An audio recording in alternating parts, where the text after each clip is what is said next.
Belela ha emprendido su último viaje, su Pascua. Belela, una persona que vivió comprometida con los derechos de la dignidad de todas las personas.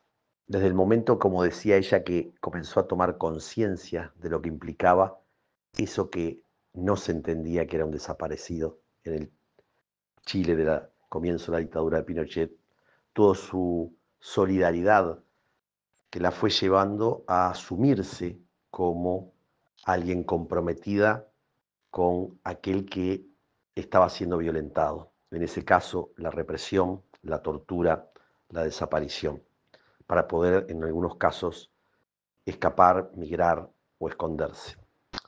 Pero luego siguió en ACNUR, siguió apoyando a los pueblos perseguidos, a los colectivos que se los oprimía, se los reprimía, se los hacía desaparecer.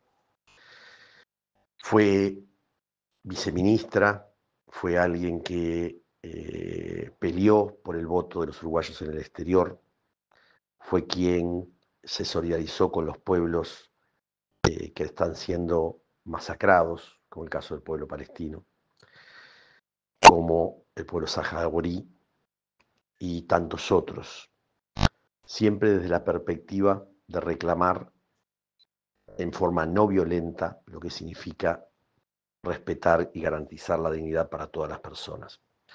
Les comparto los diálogos que tuve con ella hace unos años a través de Fogón en Fogón, y ya retomaremos y haremos una columna más extensa tratando de desagregar los múltiples aportes que ella tenía. Yo diría que principalmente esa sensibilidad que uno tiene frente al sufrimiento del otro. Yo me inspiré mucho en las lecturas de Perico Pérez Aguirre. A mí fue mi inspirador, ¿no? Porque él decía aquella frase: veo el dolor del hambriento y dejo pasar tan lejos de mí su sufrimiento. Sentir en las entrañas el dolor de la persona que está sufriendo, que está teniendo problemas. Entonces eso hace que se motive uno para que cada vez más las personas sean solidarias. Si tú sos solidario, y yo creo que eso existe en nuestra población, existe muy marcadamente, sobre todo en la gente pobre, que sabe que tiene que dar una mano y esa mano es la que le puede ayudar al otro a salir adelante. Entonces yo creo que va por ahí la cosa. Empezar desde los más chicos, de los niños, a saber que cuando se pelean, bueno, los dos tienen razón y por qué, y explicarles un poco ese sentimiento de respeto hacia el otro también, de cariño, de buscar lo que es el cariño, de buscar el respeto, de buscar la personalidad del otro. Y yo creo que por ahí va la cosa, principalmente desde la niñez. Trabajar el tema de la educación, no cabe duda que es muy importante.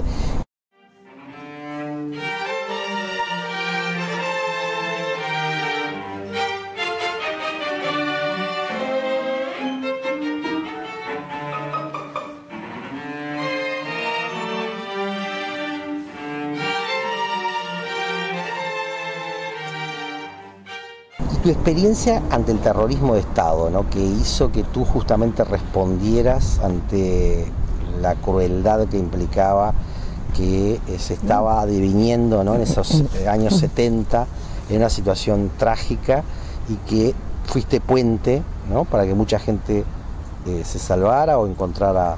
Claro, porque es lo mismo que te digo, con el sentimiento por el otro, el querer salvar al otro, el querer ayudar al otro, el sentir por el otro. Cuando tú ves a una persona que está sufriendo y sabe que te golpea la puerta y te dice: ¿me podés dejar que me quede en tu casa esta noche porque me van a buscar y desaparezco? ¿Cómo le vas a abrir la puerta? Le abrís la puerta y lo ayudás, y después buscas la forma de que pueda salir del país y que pueda encontrar una solución. Pero estás en medio de un fascismo desatado para ayudar. ¿Cómo se ayuda cuando estás en riesgo? Siempre se puede. Tú sabes que además uno pierde el miedo. Yo no tenía miedo. Hice las cosas más absurdas, porque además En mi caso, nunca tuve formación política. Yo salí muy joven de acá, madre de 5 hijos. Teníamos 5 hijos nosotros. Así que mucho tiempo no tuve para ilustrarme. Fue un colegio religioso y familia religiosa también, mi padre no, pero mi madre sí. Entonces, eso bueno, creció en mí el sentimiento de solidaridad y eso se volcó después en el momento que era necesario. Yo no sabía nada, no tenía formación política ninguna.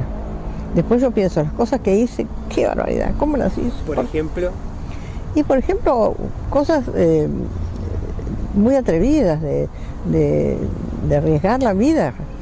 Yo la arriesgué muchas veces sin darme cuenta, pero no lo hice por heroína, lo hice porque me nacía, porque sentía que tenía que hacerlo. Yo no era una heroína, no. ¿Eso fue en Chile? ¿No? Claro, tenía los contactos.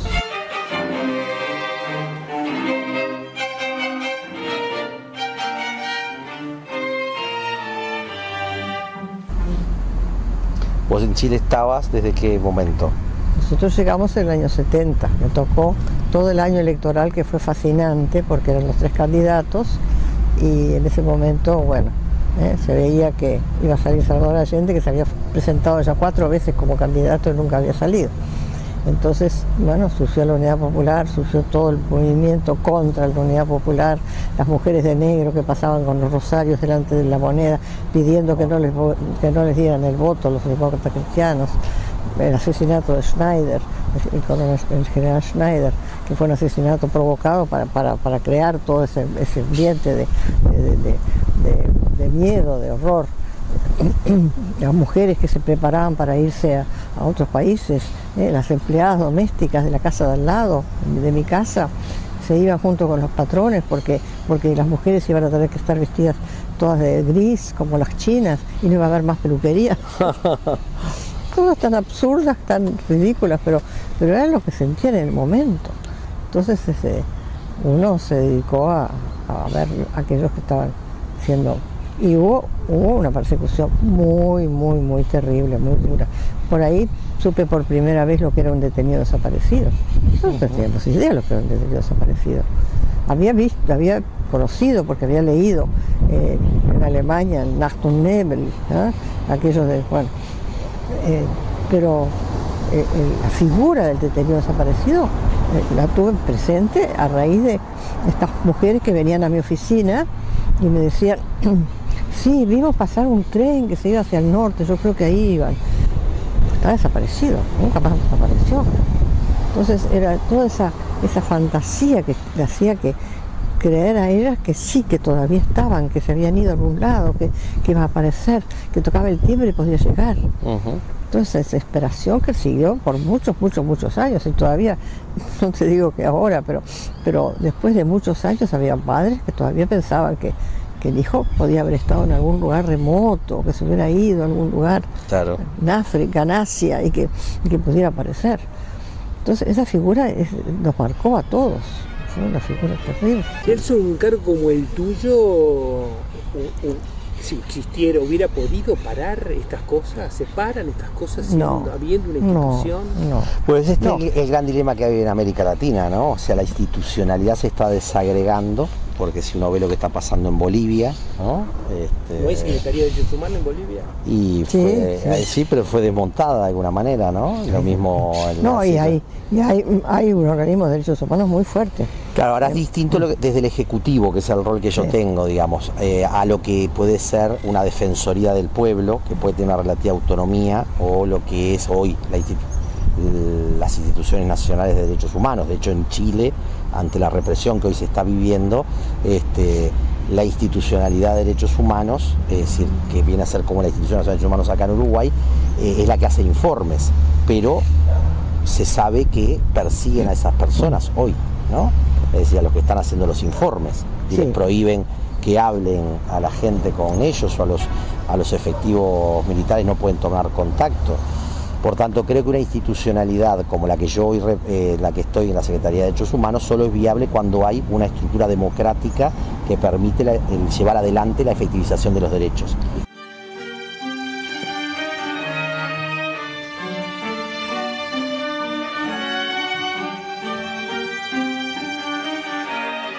déjame hilar un poco más fino.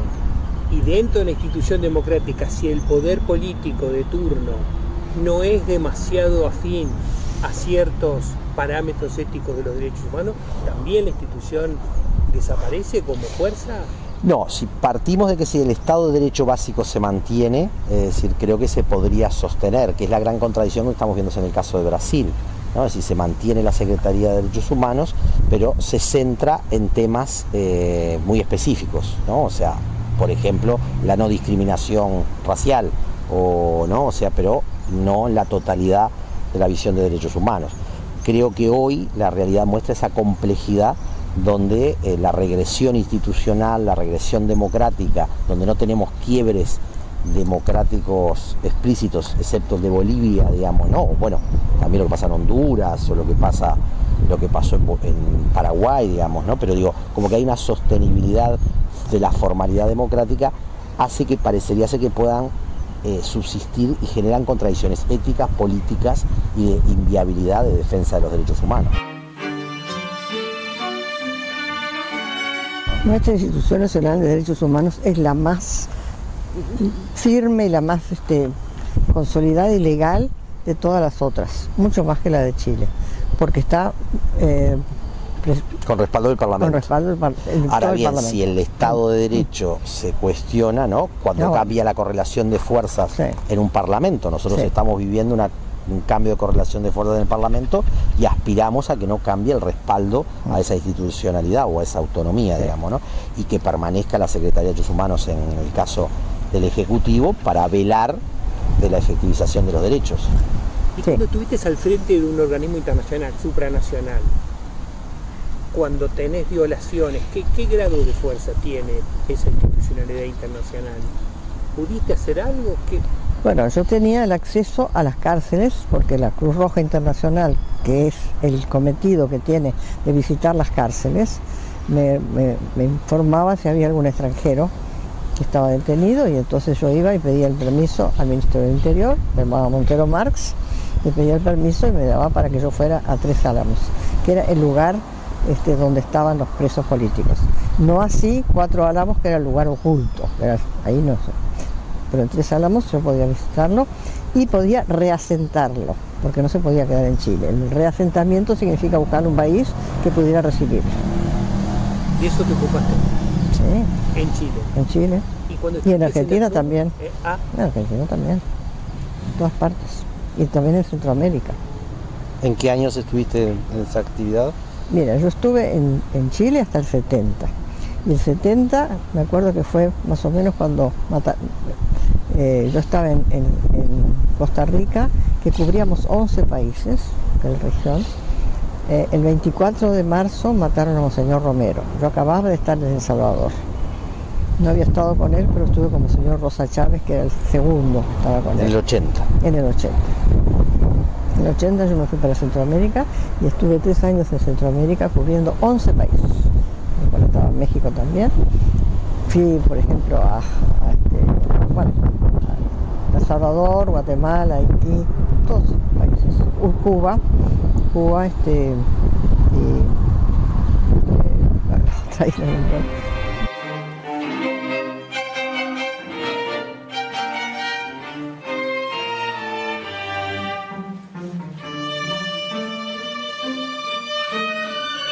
¿Ha cambiado mucho en el tema de violación de derechos humanos de aquellos momentos que estamos viviendo ahora o no cambia nada? ¿Sigue? Ha cambiado, no ha cambiado en el sentido que ha sido muy frustrante, porque, por ejemplo, yo estuve en El Salvador en una misión que se creó, que se llamó ONUSAL, que era para que la guerrilla, dejara de ser guerrilla y se integrara a la sociedad, y que se les iban a dar elementos de labriego para que pudieran insertarse como labradores, como personas para tener algún trabajo. Y fue muy bien organizado esa comisión, presidida, estaba España ahí muy metida, estaba Noruega, Francia. Bueno, y estuve ahí 1 año y medio y conociendo tanto a los guerrilleros como a los de arena, que eran los del gobierno, ¿no? después una comisión para la paz. Finalmente no pasó nada, porque el que mandó matar a Monseñor Romero quedó, a pesar de que la Comisión para la Paz lo declaró culpable, nunca lo detuvieron y volvió todo igual. ¿Por qué? ¿Qué pasó en El Salvador? Como hubo muchos años de guerrilla, los gringos, el gobierno de Estados Unidos lo que hizo fue mandar armas, entonces estaba todo el mundo armado, todos armados. Entonces aquello era realmente un peligro, ¿no? Y no resultó. Por eso estos acuerdos de paz, que uno tuvo tanta esperanza ahora el de Colombia, mira cómo está ahora la situación. Y sí, yo pienso que es lo mismo, que se refleja lo mismo que se reflejó en El Salvador. Sí. Perdón. No, pero capaz que para complementar, capaz en un análisis de periodos, ¿no? Que es importante también para la gente joven, ¿no? O sea, es decir, hubo como una expectativa de democratización en toda América Latina, ¿no? En los 80, 90. Sí. Luego vino un fenómeno económico neoliberal, ¿no? De desestructuración, pero que mantenía cierto nivel de instituciones democráticas, y a esto tuvo la respuesta de los gobiernos progresistas en América Latina, digamos, que son los que entraron en el ocaso en los últimos 3-4 años, digamos. Sí. Y es ahí donde quizás la decepción es que la construcción de institucionalidades de defensa de derechos humanos, sin un cambio de matriz productiva, sin búsqueda de igualdad social, sin la concreción, ¿no? De modelos que lograran una inclusión, se transforman en un castillo de naipes, digamos, ¿no? Y lo que pasó es que hoy lo que estamos viendo es que se desmontan muchas de estas cosas en función de esto, ¿no? Guatemala lo mismo. Guatemala tuvo además un organismo financiado por Estados Unidos muy importante, y finalmente lo sacaron porque claro, vio que era tal, el organismo denunció tal la corrupción que le molestó tanto al gobierno que los echó. Sí, ese fenómeno, ¿no? Que se fueron retroalimentando, ¿no? Sí. O sea, por un lado, la intencionalidad de la institucionalidad interamericana de derechos humanos, de la ONU, de los organismos internacionales, de la cooperación internacional, que buscaron todo esto, pero fue muy endeble porque los fenómenos de narcotráfico, de desestructuración económica y neoliberalismo, de corrupción, deterioraron a tal punto las sociedades que impactaron negativamente también en la propia estructura de los gobiernos progresistas, digamos, ¿no? Porque lo que vivió Brasil, Argentina, muestran esto, con el tema de que quizás ahora estamos viviendo otro fenómeno, y es que es el desfonde. Cuidado que se cayó esto. Quizás el desfonde de la propia visión neoliberal en Chile. Bueno, a pesar de que esté volviendo como sistema en América Latina, ¿no? Sí, este es un fenómeno aparte, ¿no? Es un fenómeno realmente muy terrible que está pasando y que no tiene solución. Por el momento no hay. Hay callejones sin salida, ¿no? Hay muchos callejones sin salida. Hay mucho, y han muerto mucha gente y han quedado heridos muchísimas personas, sobre todo gente joven que han quedado con un ojo o dos ojos porque tenían unos balines que no eran los balines, y les tiraban a la cara, y han quedado como 150 muchachos. ¿Has hablado con gente de Yo tengo mi hija ya, así que hablamos todas las noches. Así que sigo absolutamente día a día todo lo que está pasando en Chile. Sí, yo quiero compartir en este contexto de que un chileno psicólogo vino por Uruguay, porque él estudió psicología acá en Uruguay, siendo exiliado. Se recibió de psicólogo, vuelve a Chile y ahora está viviendo nuevamente la represión, tiene cédula uruguaya y vino a pedirme, o sea, que tener contactos en Uruguay, fruto de que pueden ser desaparecidos nuevamente. Ellos están como acompañando el movimiento social, de explosión social que hay, tratando de buscar cómo se canaliza, cómo logra capacidad de organización y la presión brutal de los carabineros explícitos de que pueden volver a desaparecer. Sí. ¿No? Eso es pero hay un movimiento brutal, ¿no? fuerte como para una constituyente y para que haya una votación. Sí. Vamos a ver si eso resulta finalmente. Hay gente que es muy escéptica, pero bueno, algo hay que hacer porque así no puede seguir.